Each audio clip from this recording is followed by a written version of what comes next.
Thank you very much for coming to our Ed Talk today on PLAR persistence, specifically what factors impact completion rates. My name is Susan Fursell, and I'm the Director of Prior Learning Assessment and Recognition at Thompson Rivers University in Kamloops, British Columbia. Joining us is Michaela Overton, who's been involved in this research from day one when we started it in 2018. And Ian Pardo, who is unable to join us today, is the third researcher in this initiative. If you look on the screen, that QR code will take you to more information on the research that we've done with much more depth of discussion. Before I share the introduction, I'd like to do a territorial acknowledgement. We are coming today from the land to Kamloops to Secwepemc, and that is the Indigenous people who have been here since time immemorial, where we've had the opportunity to live, work, learn, and play on the unceded territories of Secwepemc. In Canada, it is a tradition to honor the Indigenous peoples who have come before us, and that's why we do the territorial acknowledgements. So for the introduction to this research, in 2018, we noticed that there was a very large percentage, 86% of students that were exploring PLAR and considering PLAR didn't complete it. And we wanted to know why. We wanted to better understand the factors that impact PLAR completion. So we designed a research project that was a mixed methods that included a survey and semi-structured interviews.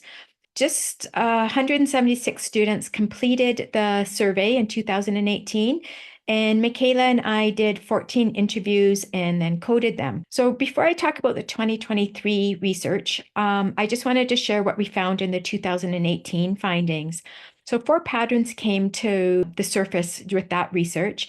And that was that students' confidence really impacted their persistence or lack of persistence. Their confidence in their experience, whether it was university or college level, and their confidence in their ability to articulate that prior learning. So that was one thing that really impacted students. Second was they were very confused with the PLAR processes, and they were described as vague, or as another student said in the survey, they were lost in the details. Another theme that we noted was that there was lack of credit guarantee. So when you go through any of the PLAR processes at TRU, there is no guarantee of credit, yet you still have fees to pay. So that really discouraged students, as did the time commitment to complete PLAR. So with this information, we took the next 5 years to update our resources and the support that we gave to students extensively. So for example, one of the handbooks that we used went from 12 pages to 75 pages. The resources on our learning management system, Moodle, or Blackboard before that, we added extensive examples, including completed portfolios, templates, learning activities, information graphics. We also introduced virtual office hours, and we digitized some of our processes so that students would get responses from us quicker, including a self-assessment tool at the very beginning of the process that has been received really well by students. We also introduced postcards that we send to students once they begin a PLAR process. And on the postcard are words of advice from other students that have completed PLAR. And this goes a long ways in PLAR persistence.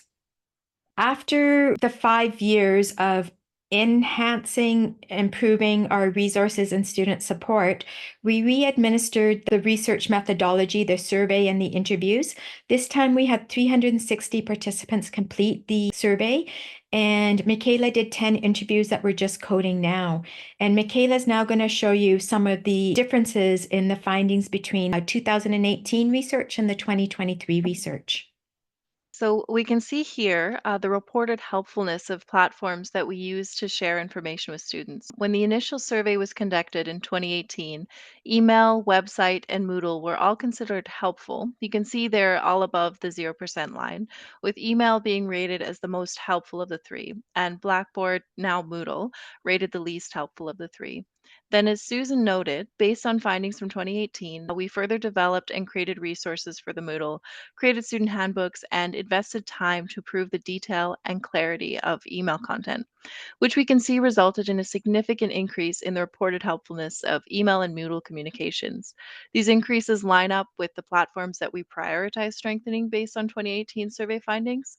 Information shared over the website did not show a significant increase in helpfulness, which aligns with the fact that the PLAR website was not changed between 2018 and 2023. The website has since been updated, so we'll be looking to see how students rate the website in the next survey. This graph shows where each survey respondent was in their PLAR journey in 2018 and 2023. These results were both enlightening and optimistic for us. We know we're going in the right direction because more students are getting past the exploration and development stages and onto the submission stage. You can see that in 2018, 77% of students were stopping at the exploration stage, and in 2023, only 53% were in this stage. Between 2018 and 2023, the percentage of students making it to the submission stage of their PLAR pathway more than doubled, from 14 to 36%. The interviews are an excellent opportunity to get in depth information past that of the survey. Through this qualitative information gathering, we are learning that PLAR is worth more to students than the credit award alone. Students shared increases in their personal and professional confidence, self awareness, and self esteem brought forward by the reflection on their experiences and recognition of the value of their knowledge. Students found value in having their non formal and informal learning recognized and validated. The PLAR process is fostering pride and agency, empowering students to build on their past experiences as they move forward in their education. As one student phrased it, PLAR opens doors for experienced people to get into higher education and to apply that experience to further research down the line.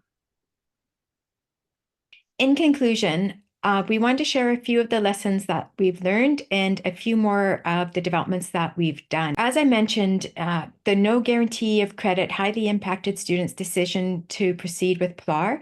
And we've since that research in 2018, we've developed a 3-credit course, which is just in the final design phases and should be launched in 2025 for those students who want more guidance and direction in the PLAR process. The improvements that we've made to the resources and the supports for students have significantly increased completion rates, as Michaela noted, and we're not done yet. We have extensive plans to continue to increase and enhance the supports that we're providing students. So for example, right now, as I mentioned, we're working on a lot of videos. We're also working on decolonizing and indigenizing the PLAR processes, and that is going to benefit all students. Thank you very much for coming to our presentation today, and please don't hesitate to reach out if you have any questions.